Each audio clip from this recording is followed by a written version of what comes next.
Silakan duduk, Tuhan memberkati. Selamat sore Bapak, Ibu, dan Saudara yang dikasihi oleh Tuhan Yesus Kristus. Shalom. Sore hari ini mulai tanggal 1 Desember ini kita memasuki Minggu Advent. Advent artinya kedatangan.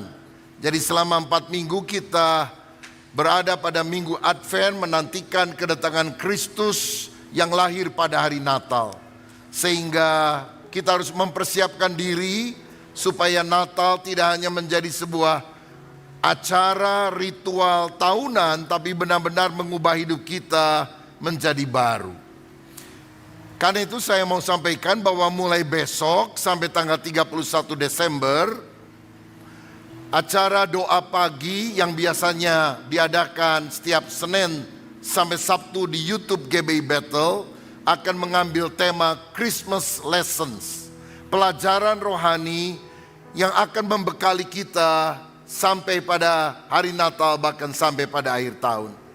Saya harap saudara bisa mengikutinya, apakah secara langsung ataukah secara on demand pada jam setelah penayangan tersebut, supaya kita mengalami berkat-berkat rohani daripada Tuhan. Baik, sore hari ini saya akan menyampaikan firman dengan judul Iman, Pengharapan, dan Kasih. Kita akan baca 1 Korintus pasal 13 ayat 13 yang berbunyi demikian. Mari kita baca 2, 3. Demikianlah tinggal ketiga hal ini, yaitu iman, pengharapan, dan kasih. Dan yang paling besar di antaranya ialah kasih. Kalau saudara tanya, ciri apa yang harus dimiliki seorang Kristen sejati? Jawabannya tentu Kristen sejati itu bukanlah orang yang punya uang banyak, punya rumah bagus, punya kesehatan prima. Tetapi Kristen sejati harus punya 3 hal ini, yaitu iman, harap, dan kasih. Saudara-saudara, Alkitab mencatat orang benar akan hidup oleh iman. Inilah kemenangan yang mengalahkan dunia, yaitu iman kita. Apa itu iman? Iman artinya percaya kepada pribadi Tuhan dan firman-Nya. Dan iman itu sekarang, masa kini, bukan masa yang akan datang.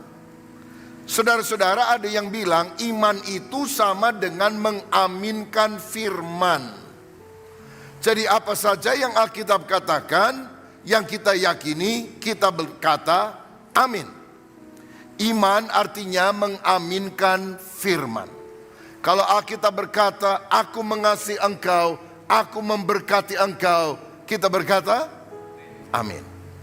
Kalau Alkitab berkata, segala kekhawatiranmu serahkan kepada Tuhan, sebab Dia yang mempedulikan engkau, saudara berkata amin. Kalau Alkitab berkata bahwa segala penyakit kita ditanggung oleh Yesus, dan oleh bilur Yesus kita menjadi sembuh, kita berkata amin. Karena iman artinya mengaminkan firman. Walaupun kadang kita belum mengerti, tampaknya tidak masuk akal, tapi itulah iman, mengaminkan firman. Mari ucapkan bersama dengan saya, iman artinya mengaminkan firman. Oke? 2, 3. Iman artinya mengaminkan firman. Yang saudara ikuti secara online, saudara boleh ketik di kolom chat. Iman artinya mengaminkan firman. 1, 2, 3. Iman artinya mengaminkan firman. Jadi ada hubungan yang erat antara Tuhan pribadi yang kita sembah dengan firman yang kita baca. Roma 10 ayat 17. Jadi iman timbul dari pendengaran, dan pendengaran oleh firman Kristus. Kalau saudara imanmu bertumbuh tapi jarang baca Alkitab, tidak suka dengar khotbah, maka bagaimana kita bisa memiliki iman yang teguh di dalam Tuhan? Karena iman berkaitan dengan firman Tuhan. Dan seperti tadi saya katakan, iman itu bukan nanti, tapi sekarang, now. Bagaimana kalau misalnya ada seorang ditanya, apakah kamu mau percaya kepada Tuhan Yesus? Dan dia bilang, saya mau percaya nanti kalau sudah ada bukti.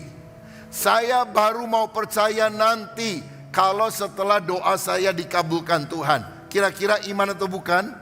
Bukan, karena iman itu mesti now, sekarang.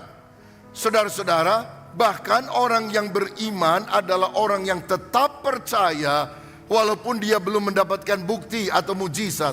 Seperti Sadra, Mesa, Abednego yang akan dimasukkan dalam dapur api karena tidak mau menyembah patung yang didirikan oleh Raja Nebukadnezar. Dan dia berkata apa?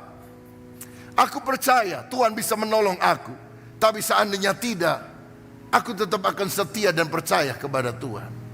Itu artinya aku percaya Tuhan akan memberkati aku pada tahun 2025 yang akan datang. Siapa yang percaya? Saudara akan diberkati Tuhan pada tahun yang akan datang. Amin. Tapi seandainya tidak, aku juga tetap percaya kepada Tuhan.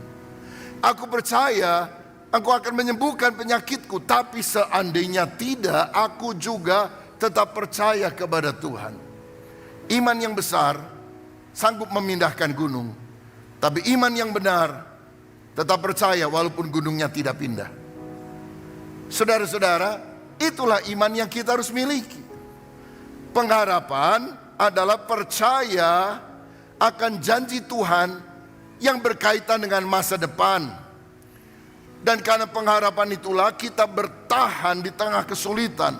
Karena di dalam lorong gelap yang tanpa ujung tampaknya, kita tetap yakin di ujungnya ada cahaya, ada sinar yang akan memancar. Seperti Abraham, dia mendapatkan janji punya keturunan yang banyaknya seperti bintang di langit dan pasir di tepi laut. Tapi udah tua, istrinya juga udah lanjut umur, udah top, tua ompong peot. Mana mungkin punya anak? Tetapi dia tidak pernah memadamkan impiannya. Dia tidak pernah putus asa dan berkata, no hope. Dia tetap yakin bahwa apa yang Tuhan janjikan akan terjadi. Dan akhirnya kita melihat Abraham diberkati dengan keturunan bangsa Israel yang masih ada sampai hari ini.